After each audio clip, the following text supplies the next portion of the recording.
Bismillahirrahmanirrahim. Alhamdulillah, salatu wassalam ala asyrafil anbiya'i wal mursalin sayyidina nabiyina Muhammadin wa ala alihi wa sahbihi ajma'in wa ala jami'i tabi'in lahum bi ihsanin ila yaumiddin wa alaina ma'ahum wa fihim bi rahmatika ya arhamar rahimin. Amma ba'd. Subhanaka la ilma lana illa ma 'allamtana innaka antal alimul hakim. Rabbi shrah li sadri yassir li amri wa hlul 'uqdatam min lisani yafqahu qawli. Amin. Alhamdulillah. Terakhir hadis 507. Nomor hadis 507 ya. Kita masih, alhamdulillah, kita masih melanjutkan pembahasan dalam kitab hadis Al-Mustasfa fi Sunanil Mustafa sallallahu alaihi wasallam. Masih dalam kitab sifatus shalah, bab sifatus shalah, sifat salat Nabi SAW. Terakhir itu tentang masalah ketika selesai imam, dia apakah harus ke kanan perginya, ke sebelah kanan atau ke sebelah kiri. Ya utamatnya terserah dia mau ke kanan atau ke kiri setelah selesai sholat itu, pergi ke arah yang sesuai hajatnya. Hajat yang ngalor yang ngalor, hajat yang ngidul yang ngidul.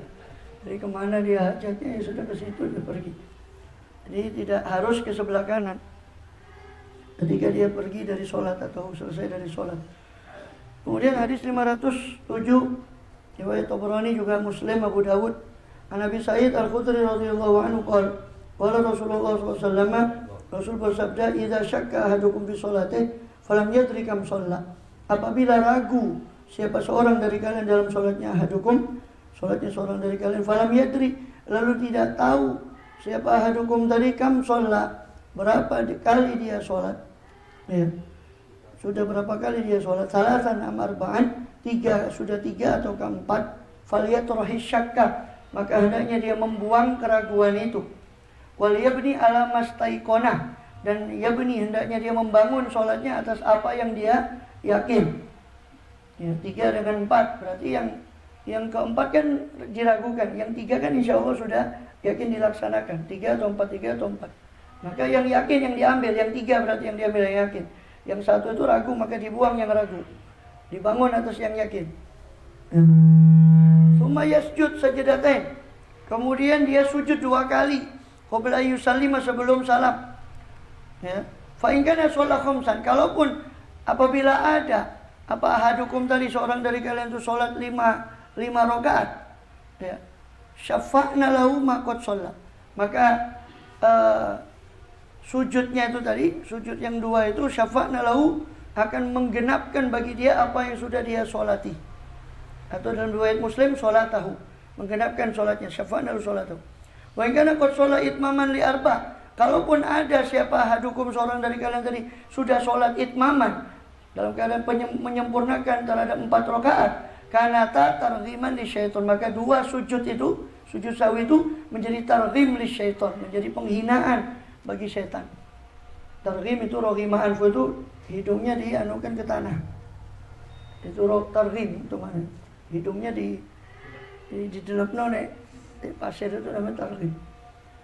Jadi kata Rasul, kalaupun itu sholatnya kelebihan atau ya umpama nyatanya, seandainya nyatanya kok tadi ingatnya 4, ternyata dalam hakikatnya dia 5 sholatnya, ya tidak apa-apa, itu berarti menggenapkan, ya, ini menjadikan itu sah, tetap sah sujud tadi itu. Sedangkan kalaupun sholatnya tetap 4, berarti manfaatnya sujud itu menghinakan daripada setan, menghinakan daripada setan. Artinya dia tidak berhasil mengganggu si orang yang sholat itu, maka memayahkan atau menghinakan daripada usahanya setan. An-Atha bin Yasar nahwu bimana. Di riwayat Tabrani dari Atha bin Yasar juga ada nahwuhu, semacam ini riwayatnya dengan makna seperti itu juga. Riwayat Bukhari, Muslim, Tirmidzi, Abu Dawud dari Abdullah bin radhiyallahu anhu, qala shalla Rasulullah SAW zuhra khamsan. Suatu kali Rasulullah SAW sholat zuhur 5. Falamma sallama, ketika salam, qila lahu azida fis shalah, maka dikatakan kepada Kanjeng Nabi, apakah ditambah sholatnya ya Rasul? Qala wa madzaka, apa itu, kenapa? Qalu sholaita khamsan, kau jenengan telah sholat 5. Fasajada sajadatain, maka sujudlah Rasul dua kali sujud. Ini beliau masuk lagi ke dalam sholat, niat masuk lagi dalam sholat, kemudian beliau sujud 2 kali sahwi, baru salam lagi. Itu, jadi kalau sudah 5 kali, sudah kadung 5 kali baru ingat, ya sudah, tidak apa-apa, sujud aja 2 kali sahwi, tetap sah. Kalau tidak sengaja, yang kelima itu kan berdirinya tidak sengaja. Beda dengan kasusnya begini, makmum yakin ini sudah 4, kok si imam bangun, ya, dibilang subhanallah, subhanallah, pancet imamnya bangun. Memang imam kan tidak wajib mengambil pendapat makmum kalau memang dia yakinnya. Maka si imam bangun. Nah, makmum yang sudah yakin sholatnya 4, jangan ikut bangun. Ikut bangun batal, kalau sudah dia yakin 5 ini. Nah, maka gimana makmum? 2, boleh dia salam mufarokoh. Niat saja berpisah dari imam, saya niat berpisah dari imam, terus salam sendiri. Atau tetap dalam keadaan tasyahud menunggu imam. Tasyahud menunggu imam sampai tasyahud sendiri. Imam kan kelima itu dia bangun kelima katanya. Ya, hah? Iya, bingung. Ya bicara bingung. Salah itu yang istiqan dari subhanallah itu pancet aja. Ya, salah bingung aja. Bingung sejarah bingung dewi. Makmum duduk menunggu imam sampai imam tasyahud. Baca apa? Kan dianjurkan kan doa. Setelah innaka hamidum majid kita kan suruh berdoa. Ya boleh baca doa apa saja. Rabbana ighfir lana dzunubana rabbana hab lana min azwajina. Baca doa sampai imam itu kembali ke posisi tahiyat akhir, salam bersama dengan imam.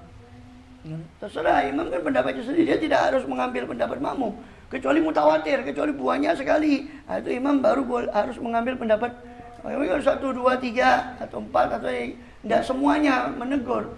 Si imam memang masih boleh mengikuti dia punya keyakinan.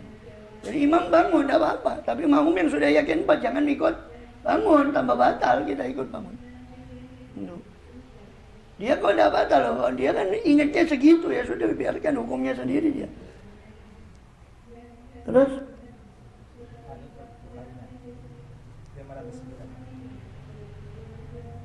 ya. Riwayat berikutnya daripada Ibn Buhainah, Abdullah bin Buhainah. Ya. Radhiyallahu anhu qala shalla lana Rasulullah SAW. Rasulullah salat bersama kami, kepada kami 2 rakaat, thumma qama falam yajlis. Kemudian beliau berdiri lalu tidak duduk. Maksudnya tidak duduk tasyahud awal. Faqaman nasu ma'u, maka berdirilah orang-orang bersama beliau, tidak ikut tasyahud awal juga. Falamma qada salatu, ketika menyelesaikan siapa Rasulullah salat akan salatnya beliau, wan tadzarna, kami menunggu at-taslima, salamnya beliau, kabbaro, tiba-tiba beliau takbir. Fasajada sajdatain, lalu beliau sujud 2 kali. Jadi kami nunggu salam, kok beliau tidak salam-salam, ternyata beliau takbir sujud 2 kali. Bahwa jalis dalam keadaan dari posisi beliau duduk itu beliau langsung sujud. Qabla taslim, sebelum salam. Summa salam, kemudian beliau salam. Lafzul Abi Dawud ini. Lafaznya milik riwayat Abu Dawud. Itu jadi beliau, ini dalilnya bahwa orang kalau sudah tasyahud awal lupa, sudah berdiri, ya sudah, tidak usah balik. Langsung lanjut aja. Kalau sudah posisi berdiri, ya tidak usah balik, lanjut. Malah balik itu malah batal. Tidak apa-apa. Sujud sahwi ini sunnah. Sujud sahwi ini sunnah. Kadang beliau tidak sujud. Ya, ada beberapa riwayat beliau tidak. 1, 2 riwayat beliau. Ini menandakan bahwa sujud sahwi ini sunnah. Jadi bukan wajib. Jadi kalaupun tidak sujud sahwi, sholatnya tetap sah, sholatnya orang tadi. Cuma kehilangan pahala sunnahnya sujud sahwi tadi. Makanya kan dikasih bahwa manfaatnya sujud sahwi itu targhim li syaitan juga. Menghinakan daripada usahanya syaitan tuh menganukan sholatnya orang, merusak sholatnya orang. Enggak apa-apa. Kemudian, nah, kalaupun mau dia sujud sahwi, kalau sudah di luar sholat, sudah kadung salam, dia maksudnya sudah niat sujud sahwi, kebablas salam, nah, dia boleh masuk lagi, asal segera. Jadi niat masuk lagi dalam sholat, ya pokoknya niat dalam hati saya masuk lagi dalam sholat. Sudah masuk, sujud sahwi 2 kali, sujud, duduk, sujud. Ya duduknya tidak usah baca apa-apa dah. Sujudnya mau baca tasbih biasa boleh, subhanallah, ya. Atau doanya yang termasyhur itu subhana man la yanamu wa la yashu, atau subhana man la yanamu wa la yansa. Itu sujud. Ya. Jadi boleh masuk lagi dalam niat, masuk lagi dalam sholat. Tapi resikonya kalau pas niat masuk lagi dalam sholat terus buang angin, batal sholatnya. Ulang lagi. Wis dah sujud sahwi, baca ulang lagi dari awal. Kalau resikonya begitu kalau dia masuk lagi di dalam sholat. Ya, enggak apa-apa. Masuk lagi dalam sholat. Ya, sujud 2 kali, salam lagi. Jadi yang salam tadi seolah-olah enggak. Salam lagi dia. Salam. Kemudian apa? Ya pokoknya belum membatalkan sholat lah, belum buang angin, belum. Ya, dia masih, dan jedanya belum berapa lama. Sebagian mengatakan meskipun dia sudah menganukan dari kiblat, tapi pokoknya jedanya tidak terlalu lama, dia mau balik lagi tidak apa-apa. Tapi nggak wajib baliknya lagi sujud sahwi lagi, mengulang sujud sahwi itu tidak wajib. Atau tidak sujud sahwi pun tidak apa. Dari Imam Malik rahimahullah, anna Rasulullah SAW balaghahu, telah sampai kepada beliau, ini riwayat bahwasanya Rasulullah SAW mengatakan inilah la ansa au unasa li asunna, sesungguhnya saya ini lupa, atau lafaz yang lain unasa, saya dibuat lupa, saya ini dilupakan oleh Allah, li asunna, supaya saya membuat sunnah atau membuat syariat. Dikatakan Rasulullah ini saya ini dilupakan oleh Allah supaya saya membuat syariat. Ya repot kalau Kanjeng Nabi tidak pernah lupa. Kita mau nyontoh siapa dah kalau lupa? Tidak bisa. Makanya kata Rasul, saya ini dibuat lupa oleh Allah supaya saya dijadikan syariat, dijadikan contoh, tauladan. Saya membuat syariat. Dia as-sunnah, supaya saya membuat syariat, membuat contoh. Terus mana tadi kok mencolok? 511. Dari riwayat Abu Dawud dari Mughirah bin Syu'bah radhiyallahu anhu qala Rasulullah SAW idza qama al-imam, apabila berdiri imam, ya, fi raka'ataini, dalam 2 rakaat, fa in dzakara qabla istawi qa'iman falyajlis. Nah ini juga dalil yang lebih tegas lagi tentang masalah lupa tasyahud awal. Fa in dzakara, apabila imam tu ingat qabla istawi qa'iman, sebelum sempurna dalam keadaan berdiri, falyajlis, maka silakan duduk imam, maka hendaknya imam tu duduk. Ini kembali ke posisi tasyahud awal kalau belum sempurna berdiri. Fa in istawa qa'iman fala yajlis, tapi kalau sudah sempurna berdiri maka jangan duduk. Wa yasjud sajdatai sahwi, cukup dia sujud 2 sujud sahwi di akhir, tidak perlu dia kembali kalau sudah sempurna berdiri. Nah, ulama memberi definisi itu, maksudnya berdiri itu istawa qa'iman itu baik berdiri sempurna atau mendekati berdiri. Jadi dibatasi sama yang ulama itu batasan rukuk. Jadi kalau sudah melebihi batasan rukuk, itu jangan kembali ke duduk. Tapi kalau sudah baru mau berdiri, nah itu boleh dia kembali lagi ke duduk. Itu boleh. Nah, makmum gimana yang sudah kadung berdiri? Boleh menunggu, boleh kembali. Makmum kok boleh? Makmum boleh kembali karena alasannya ngikuti imam. Enak toh makmum itu, paling enak jadi makmum. Melok norok bontek toh. Ya, nggak usah. Kata itu udah batal. Bagi imam itu batal. Bagi makmum kadang alasannya, aku lah ngikuti imam, ini udah batal. Nyaman ongku. Dikarehan norok toh, tapi apa-apa.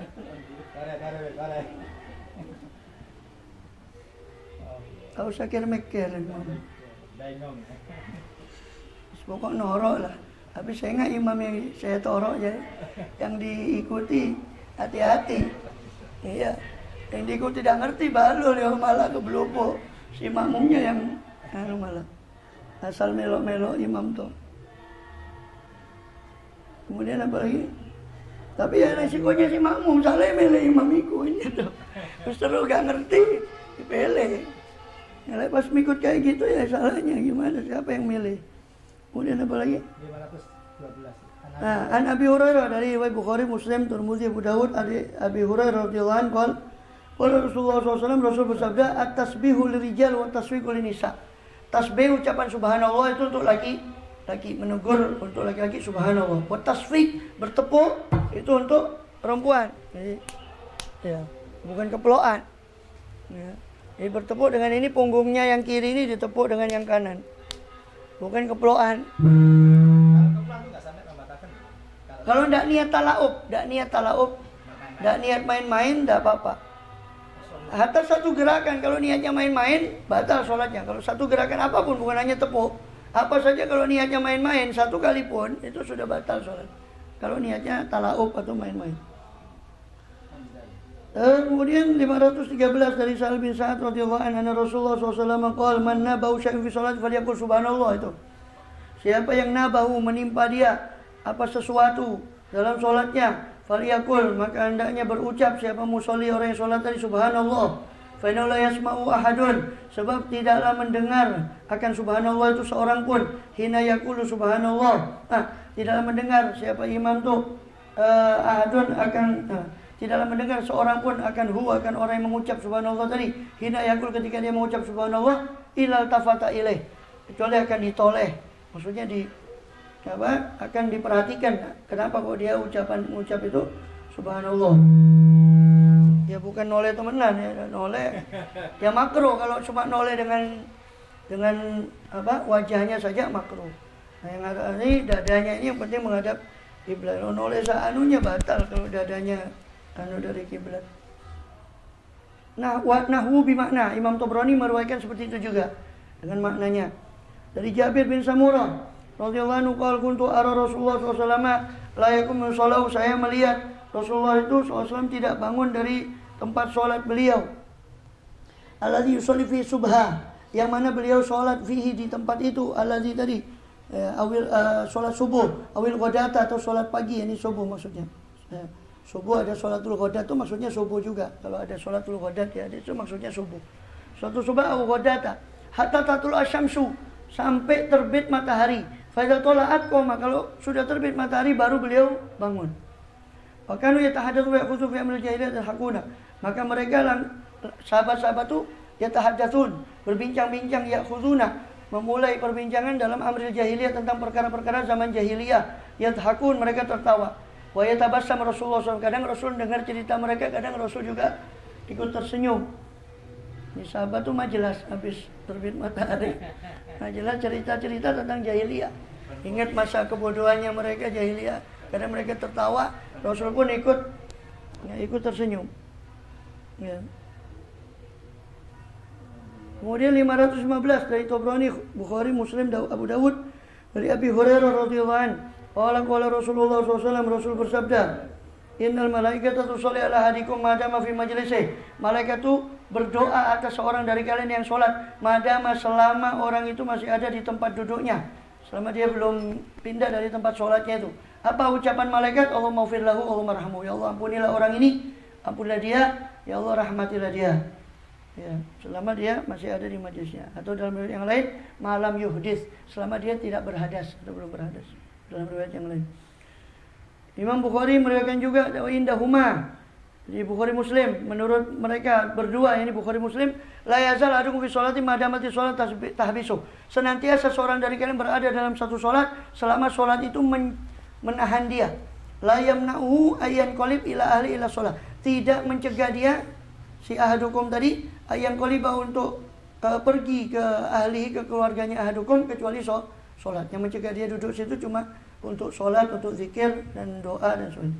Maka selama dia di situ, malaikat pun tetap atau dia tetap dihitung di dalam sholat.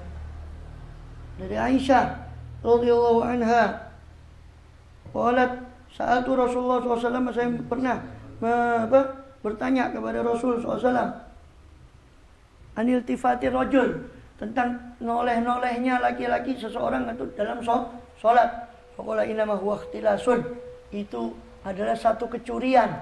Orang toleh-toleh dalam sholat itu adalah kecurian, yakhtalisu syaitan, yang mencuri itu adalah setan daripada sholatnya orang tadi, min sholatil abdi.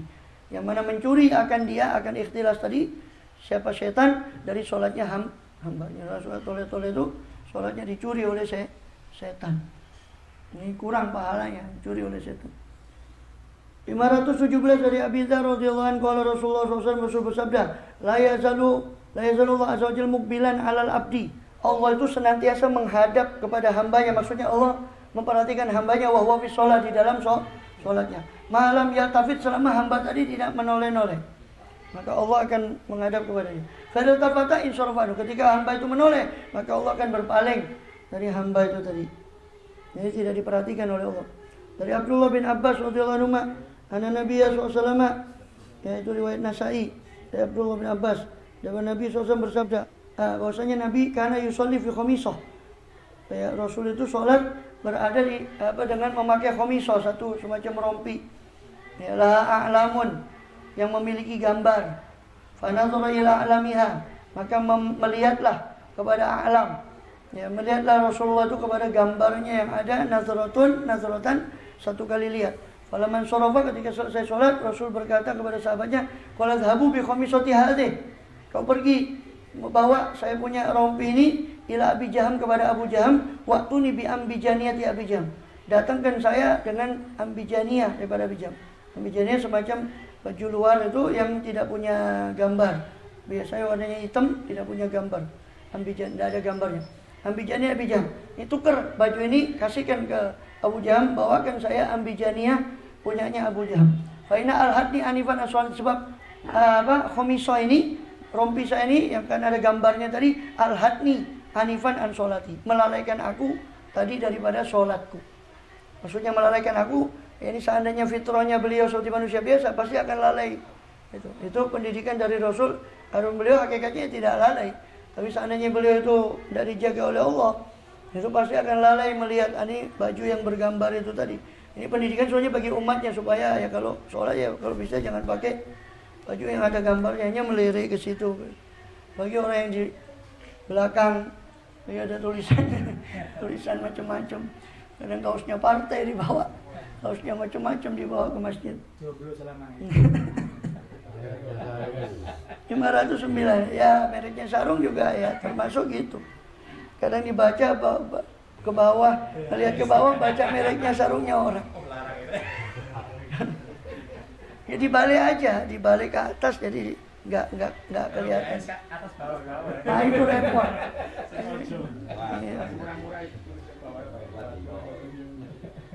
Anak Aisyah dari situ masih jauh dan masih lama babnya. Lama, banyak, masih lama. Ya sedikit lagi lah. Ya sedikit lagi, 4 menit lagi lah. Dari Aisyah radhiyallahu anha qalat ahda Abu Jaham bin Hudzaifah di Rasulillah sallallahu alaihi wasallam syamiyah. Jadi Abu Jaham itu pernah, ini sambungan cerita yang tadi itu, cerita yang Abu Jaham tadi. Jadi ceritanya Abu Jaham ini bin Hudzaifah menghadiahkan kepada Rasulullah SAW satu khamisah syamiyah, satu jubah atau baju luar. Khamisah itu juga kadang diartikan rompi, ya, baju luar atau jubah yang lengan pendek mungkin. Itu dikasih hadiah oleh Abu Jaham dari Syam. Laha alamun, jubah itu, khamisah itu punya gambar, ada gambarnya. Fasyahida fiha shalah, maka Rasul menyaksikan padanya, pada khamisah tadi sholat. Jadi memakai dia untuk sholat. Falaman surafa, ketika selesai sholat, Rasul bersabda tadi, Rudi hadil khamisah, tolong kembalikan khamisah ini kepada Abu Jaham. Tuker katanya, tuker dengan ambijaniyah, ini semacam jubah hitam yang tidak ada gambarnya. Fa ini nadhatu ila alami fi shalah, sebab saya melihat kepada gambarnya khamisah ini tadi dalam sholat. Fakada yaftinuni, hampir-hampir gambar itu, gambarnya khamisah alam itu tadi, yaftinuni, memfitnah saya, maksudnya merusak sholat saya. Ini hampir-hampir. Memang jadi bukan dirusaknya. Seandainya Rasul itu manusia biasa, seandainya beliau ukuran orang biasa, itu pasti bisa terganggu dengan seperti itu. Maka Rasul ingin memberi pendidikan tadi. Jadi jangan sampai seperti ini, sudah kau tukar dengan baju yang tidak ada gambarnya, supaya tidak merusak sholat. Adapun beliau sendiri tidak. Makanya dikatakan di riwayat yang Tobroni ini, ya, hampir-hampir terganggu sholat saya. Seandainya beliau seperti kita biasa, itu pasti terganggu. Ya. Kemudian al-khamisah itu, khamisah itu kisaun aswad. Kisah itu pakaian luar, ya, kain yang lebar atau pakaian luar yang aswad warnanya hitam. Biasanya ada alamat, ada semacam tanda ukiran atau apalah, ukir-ukiran atau ornamen dari khazin atau sufin, dari benang sutra atau suf. Ya, benang sutra diizinkan kalau memang itu ada campuran. Kalau sutra murni itu yang tidak diperbolehkan. Ya, campurannya tapi tidak boleh sampai 50% di bawah itu. Kalau campuran. Ya. La yusamma khamisah hatta yakuna mu'allaman. Ya, tidak mungkin disebut khomisoh kalau itu kecuali ada mu'allam, ada bergambar, baru disebut khomisoh. Wa yakum min khazin aw sufin, baik dari sutra, ini sutra campuran atau suf atau wool. Sedangkan ambijaniyah itu aksiyatun ghilazun, ya pakaian yang tebal, kasiratus suf, banyak woolnya, kila fil khomisoh, dan dikatakan dalam khomisoh inna alama kana min khazin. Gambarnya khomisoh itu terbuat dari benang sutra. Karya Nabi SAW, maka Nabi tidak suka karena itu. Jadi ada yang mengatakan Nabi tidak suka bukan karena gambar ukiran ornamennya, tapi karena campuran sutranya itu yang ada di ukiran di bordirnya itu tadi. Ambijaniyah itu kisahun Kurdiun, sedangkan Imam Abu Daud mengatakan Ambijaniyah itu kisah dari Kurdi. Ya, pakaian luar yang biasa dibuat oleh suku Kurdi di sebelah utara Irak. Ya. 512 dari Aisyah radhiyallahu anha qalat, qama Rasulullah SAW, Rasul berdiri, ya, Rasul berdiri fi khamisatin, dalam satu khamisah, ya, dalam satu khamisah zati a'lam, memakai khamisah yang punya gambar. Fanadha ila alamiha, lalu Rasul memandang kepada gambarnya itu. Falamma qada salatahu, sama ini dengan tadi ketika beliau selesai sholatnya, qala idzabu bi khamisah Abi Jaham bin Hudzaifah wa tun bi ambijaniyatin fa in alhatni arifan sholati. Kamu pergi bawa ini khomisoh kepada Abu Jaham bin Hudzaifah yang telah memberi beliau tadi, tolong tukar dengan ambijaniyah, tukar dengan jubah yang mirip dengan itu tapi tanpa gambar, tanpa ada ukiran. Ini al-hatni ya. Nah itu kayak ada ukir-ukiran. Nah, takutnya kadang-kadang orang memperhatikan itu. Ya. Karena al-hatni anifan bi sholati, sebab itu bisa merusak melalaikan saya tadi barusan dalam sholat saya. Wallahu a'lam. Bismillah. Katanya anjing tapi akhirnya di pantai itu dari celana pondok singo apa itu. Tapi ya tetap aja itu binatang. Ya tetap hewan, tidak boleh. Kecuali kalau hewannya bukan bentuk hewan asli, ya semacam imajiner, itu masih diperbolehkan. Seperti wayang itu kan asalnya wayang orang dulu. Konon katanya sebelum para wali songo itu yang Sunan Kalijaga itu wayangnya persis orang. Nah, terus kemudian diganti watak kayak buto, cakil itu kan diganti wataknya seperti motoe sak lepek. Buto itu kan mesti gambar matanya. Lek satrio, lek dalam pewayangan itu mesti gambar matanya itu sipit itu katanya falsafahnya itu Ghadul Basar itu. Buto itu mesti digambarno motoe sak lepek. Ya, irunge. Ya. Jadi makanya itu kan wayangnya enggak mirip orang. Kalau konon katanya asalnya mirip persis orang, kemudian dirubah supaya enggak masuk larangan agama untuk menggambar orang, dirubah seperti simbol. Ya. Allahu a'lam. Bismillahirrahmanirrahim. Ya Rabbana tarafna bi annana tarafna wa annana asrafna.